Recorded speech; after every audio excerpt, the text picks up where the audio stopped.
Hello అండి, నమస్తే. Welcome back to our channel Samitha vlogs. అందరు ఎలా ఉన్నారండి? బాగున్నారా? నేనైతే బాగున్నానండి. మీరు కూడా చాలా చాలా బాగున్నారు అనేసి అనుకుంటున్నాను. ఈరోజు అయితే మా మ్యారేజ్ యానివర్సరీ అనమాట. 16 ఇయర్స్ కంప్లీట్ చేసేసుకొని 17th అయితే ఎంటర్ అయిపోయాము. ఇంకా ఈరోజు అంటే స్పెషల్ అంటూ ఉంటుంది కదండి. మార్నింగే లేచి కషాయం అయితే అవి అన్నీ తాగేసామన్నమాట. ఇంకా టిఫిన్ అయితే చేయాలి. మా వారు బయట నుంచి టిఫిన్ అయితే తీసుకొచ్చేసారు. ఇంకా నేను ఫ్రెష్ అయిపోయిన తర్వాత ఇంకా స్పెషల్ అయితే ఉండాలనేసి చెప్పాను కదా, ఈరోజు బిర్యానీ వేస్తాను అనేసి అన్నారనమాట. మా వారు ఉదయాన్నే లేచి దేవుడి దగ్గర, అలానే మా అత్తయ్య మామయ్య దగ్గర కూడా పూలు అయితే పెట్టేశారనమాట. ఇంకా అగరబత్తీలు కూడా వెలిగించేశారు. ఈరోజు నేను లేట్గా ఫ్రెష్ అవుతాను కాబట్టి మా వారైతే ముందుగానే ఆయన పని ఉంటుంది కాబట్టి ఆయన ముందుగానే ఫ్రెష్ అయిపోయి ఇలా అయితే అగరబత్తీలు అయితే వెలిగించేశారు. ఇప్పుడు నేనైతే ఫ్రెష్ అవ్వాలి కాబట్టి ఈరోజన్నా కొద్దిగా స్కిన్ కేర్ తీసుకుందాము అనేసి అనుకుంటున్నాను. ఎప్పుడైతే మామూలుగానే రెడీ అవుతూ ఉంటాను కాబట్టి ఈరోజు స్పెషల్ డే కాబట్టి కొద్దిగా స్పెషల్గా రెడీ అవుదాము అనేసి అనుకుంటున్నాను. కాబట్టి ఈరోజు నేనైతే స్కిన్ కేర్ అన్నది చేస్తాను. ఎలా చేస్తానో ఏంటిది అన్నది మీరు కూడా చూసేయండి. దీనికోసం అయితే ముందుగా నేను సబిదా కోసం అనేసి ఇంట్లోనే బియ్యపిండి అయితే రెడీ చేసి పెట్టేస్తాను అనమాట. ఆ బియ్యపిండిని ఈరోజు నేను యూజ్ చేస్తున్నాను. 1 టేబుల్ స్పూన్ బియ్యపిండి మాత్రం వేసుకున్నాను.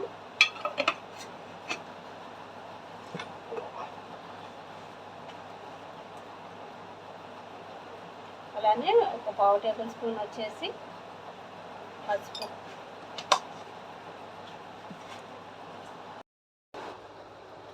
అలానే ఇక్కడ పెరుగు కూడా యూజ్ చేస్తున్నాను.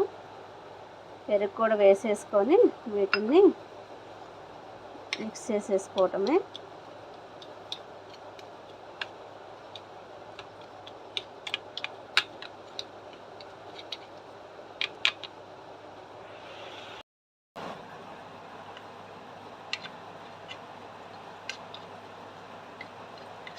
ఎప్పుడు అంటే నార్మల్గానే ఉంటాను. కాకపోతే ఈరోజు మ్యారేజ్ డే అనేసి కొద్దిగా కేర్ తీసుకుందాము అనేసి అనుకుంటున్నాను. అంటే ఈ స్పూన్తో కన్నా కానీ చేతితో మిక్స్ చేస్తాను.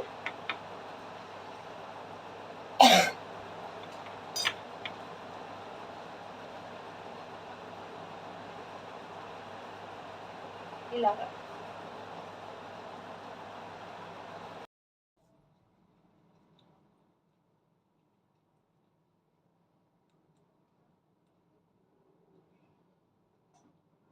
ఏమీ లేదు, మనం రైస్ ఫ్లోర్ వాడాం కాబట్టి మనకి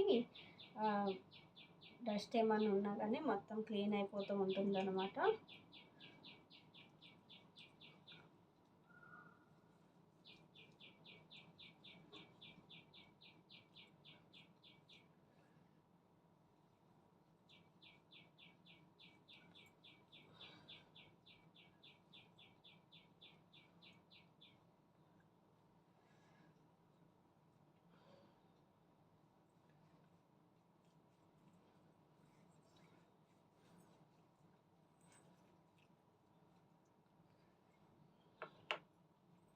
ఇలాగా మొత్తానికి ఫేస్ మొత్తానికి అలానే నెక్ కూడా అప్లై చేసేసి ఇది మొత్తం డ్రై అయిపోయిన తర్వాత మనం ఫ్రెష్ అయిపోతే సరిపోతుంది.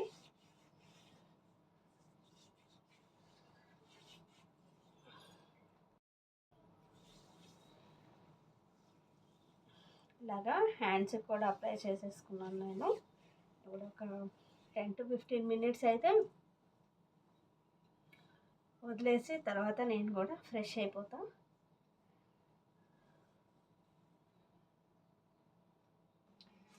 నేనైతే ఇలాగా రెడీ అయిపోయాను అనమాట. ఈరోజు మ్యారేజ్ డే అనేసి మొన్న నేను అశోక్ కుమార్ టెక్స్టైల్స్ నుంచి తీసుకున్నాను అనేసి చెప్పాను కదా. ఈ శారీ దీనికి కాంట్రాస్ట్ పర్పుల్ కలర్ శారీకి కాంట్రాస్ట్ కలర్ వచ్చేసి ఎల్లో కలర్ బ్లౌజ్ అయితే వచ్చేసింది. దీన్ని నేను ఈ విధంగా అయితే స్టిచ్ చేయించేసాను అనమాట.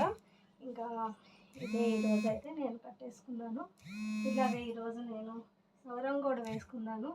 చాలా పొడుగాటి జడ.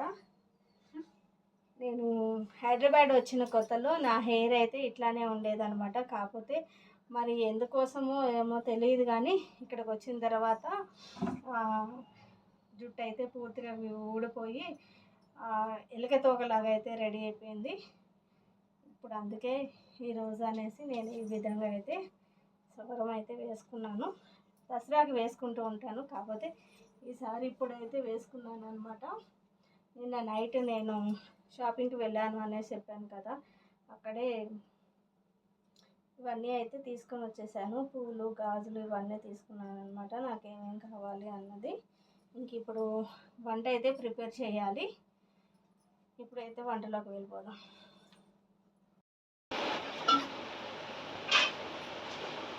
ఇక బిర్యానీ స్టార్ట్ చేయటం అయితే రెడీ చేస్తున్నాను.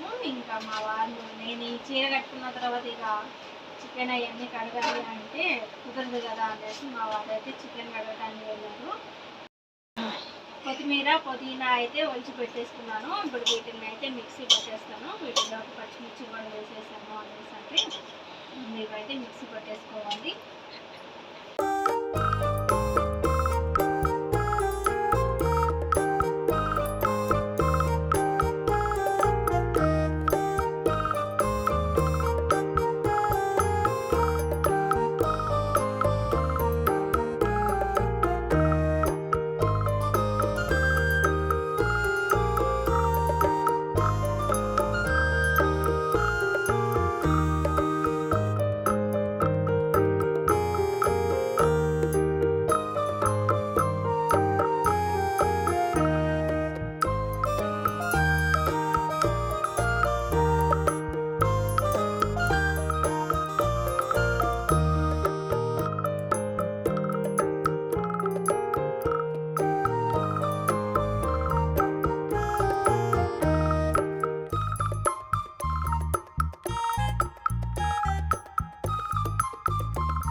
ఇంకా మా వారైతే మసాలాలన్నీ కలిపి పెట్టేస్తున్నారు అనమాట.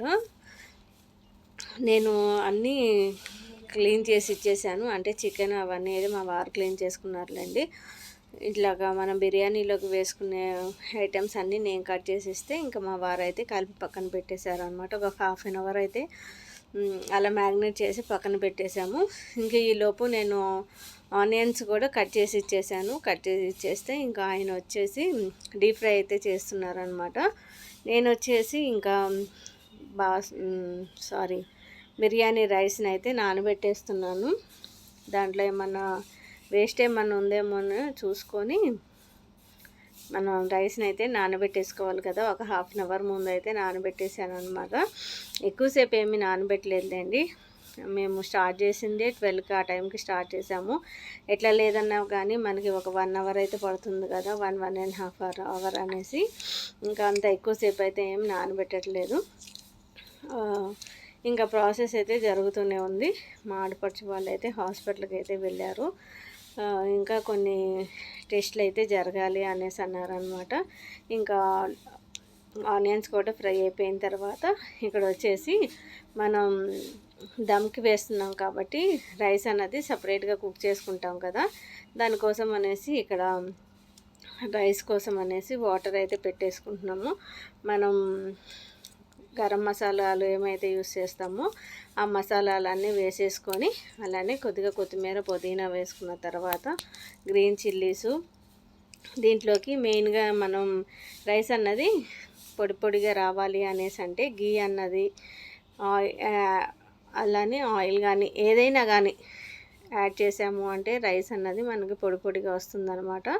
70% వరకు మనకి రైస్ కుక్ అయితే సరిపోతుంది. అంతే ఎక్కువగా కుక్ అవ్వాల్సినంత అవసరం లేదు. ఎలాగో మనం దమ్కి వేస్తాం కాబట్టి సరిపోతుంది అన్నమాట. వాటరు మనకి బాయిల్ అయిపోయిన తర్వాత ఒక హాఫ్ అన్ అవర్ ముందుగా నానబెట్టుకున్న బాస్మతి బిర్యానీ రైస్ని అయితే వేసేసుకొని ఒక 70% అయ్యేంత వరకు కుక్ చేసేసుకోవటమే. ఇంక ఈలోపు మా వారు వచ్చేసి నేను పల్లీలు అవన్నీ మిక్సీ పడుతూ ఉన్నాను. మా వారేది చేస్తూ ఉన్నారు కదా, మిర్చి కాక సాలం చేద్దాము అనేసి నేను టమాటాలు, పచ్చిమిర్చి అలానే ఆనియన్స్ ఇవన్నీ అయితే పేస్ట్ పెట్టేసి పక్కన పెట్టేశాను. ఇవి రైస్ వేసేసిన తర్వాత ఆయన అది కూడా ప్రిపేర్ చేసేస్తారు. ఇంకా రైస్ కూడా కుక్ అయిపోయింది. రైస్ కుక్ అయిపోయిన తర్వాత ముందుగా మ్యాగ్నేట్ చేసుకున్న చికెన్లోకి వచ్చేసి ఫ్రై చేసిన ఆనియన్స్ వేసేసుకున్నాము. ఇక్కడ 70% కుక్ అయిన రైస్ని అయితే ముందుగా మనం మ్యాగ్నేట్ చేసుకున్న చికెన్లోకి వేసేసుకొని ఇంకా దమ్కి వేసేసుకోవటమే అనమాట. చాలా పెద్ద ప్రాసెస్ అనుకుంటాం కానీ సింపుల్గానే చేసేసుకోవచ్చు అండి. రెగ్యులర్గా మనం వంట ఎలా చేసుకుంటూ ఉంటామో అలానే చేసేసుకోవటం అనమాట. కాకపోతే అది ఎలా వస్తుంది ఏంటిది అన్నది కొద్దిగా భయంగా ఉంటుంది కదా. ఎక్స్పీరియన్స్ని బట్టి అది కూడా మారుతూ ఉంటుందిలేండి. ఫస్ట్ 2 సార్లు అంటే కరెక్ట్గా రాదు అనుకోవచ్చు, తర్వాత అయితే కంపల్సరీ మంచిగా వచ్చేస్తుంది. మనం రెగ్యులర్గా కర్రీ అలానే వైట్ రైస్ ఎలాగా కుక్ చేసుకుంటూ ఉంటాము, ఇవన్నీ కలిపి ఒకసారి పెట్టేసేయటమే అనమాట. కాకపోతే నేనైతే ఎప్పుడు చికెన్ దమ్ బిర్యానీ అయితే చేయలేదు, మా వారే చేస్తూ ఉంటారు అనమాట. పలావ్ కానీ బగారా రైస్ కానీ నేను ప్రిపేర్ చేసేస్తూ ఉంటాను. ఇంక ఇక్కడ వచ్చేసి రైస్ వేసేసిన తర్వాత మళ్ళీ ఫ్రైడ్ ఆనియన్స్ వేసేసుకొని పైన కొత్తిమీర పుదీనా వేసేసుకొని కొద్దిగా ఫుడ్ కలర్ అయితే వేయాలి. ఇంకా మేము ఆయిల్ అయితే ఏం యూస్ చేయలేదండి, కేవలం నెయ్యి మాత్రమే యూస్ చేస్తున్నాము. నిన్న గీ అయితే ప్రిపేర్ చేశాను కదా, అది వేసేసి ఇంక ఈరోజు చికెన్ దమ్ బిర్యానీ అయితే ప్రిపేర్ చేస్తున్నాము. ఇక్కడ మనకి అల్యూమినియం ఫాయిల్ అయితే వస్తుంది కదా, ఆ ఫాయిల్ అయినా పెట్టేసుకోవచ్చు, లేకపోతే ఇక్కడ వచ్చేసి చపాతీ పిండి అయినా కానీ పెట్టేసుకోవచ్చు. కాకపోతే ఈరోజు అల్యూమినియం ఫాయిల్ అయితే పెట్టేసుకొని మేము దమ్కి అయితే పెట్టేస్తున్నాము. ఇక్కడ మనకి ఆల్రెడీ రైస్ అన్నది 70% కుక్ అయిపోయింది కాబట్టి చికెన్ మనకి త్వరగానే కుక్ అవుతుంది. ఒక 30% రైస్ కుక్ అయితే సరిపోతుంది కాబట్టి సిమ్లో పెట్టేసుకొని ఒక హాఫ్ అన్ అవర్ వరకు కుక్ చేసాము అనేసి అంటే మనకి చికెన్ దమ్ బిర్యానీ అన్నది రెడీ అయిపోతుంది అనమాట. చూసారా రైస్ అన్నది ఎంత పొడి పొడిగా వచ్చేసిందో. మనకి అడిగంటే వరకు ఉంచుకున్నాము అనేసి అంటే సరిపోతుందనమాట. అలా అనేసి పీసెస్ అన్నవి మాడిపోకుండా ఉండాలి. కొద్దిగా లైట్గా గోల్డెన్ బ్రౌన్ కలర్ వస్తుంది అంటే పర్లేదు. ఇంకా బాగా ఎక్కువగా మాడింది అనేసి అంటే మళ్ళీ దాని టేస్ట్ అన్నది మారిపోతుంది. కాబట్టి మనకి చికెన్ దమ్ బిర్యానీ అయితే రెడీ అయిపోయింది. నాకు ఎట్లా లేదన్నా కానీ ఇది ప్రిపేర్ చేయటం కోసం అనేసి ఒక 1.5 అవర్ అయితే పట్టింది. కరెక్ట్గా మేము 12కి స్టార్ట్ చేసాం కదా, ఒక హాఫ్ అన్ అవర్ మ్యాగ్నేట్కి తీసేసినా కానీ 1 అవర్ అయితే పట్టింది. చూసారా, ఇంకా పక్కన స్టవ్ మీద అయితే మిర్చిగా సాలన్ కూడా పెట్టేశారు. మా మ్యారేజ్ డే స్పెషల్ వచ్చేసి చికెన్ దమ్ బిర్యానీ అయితే రెడీ అయిపోయిందండి. ఎంత టేస్టీగా ఉందో, అలానే అంత స్పైసీగా కూడా ఉంది. చూడండి ఒకసారి కలర్ఫుల్ బిర్యానీ.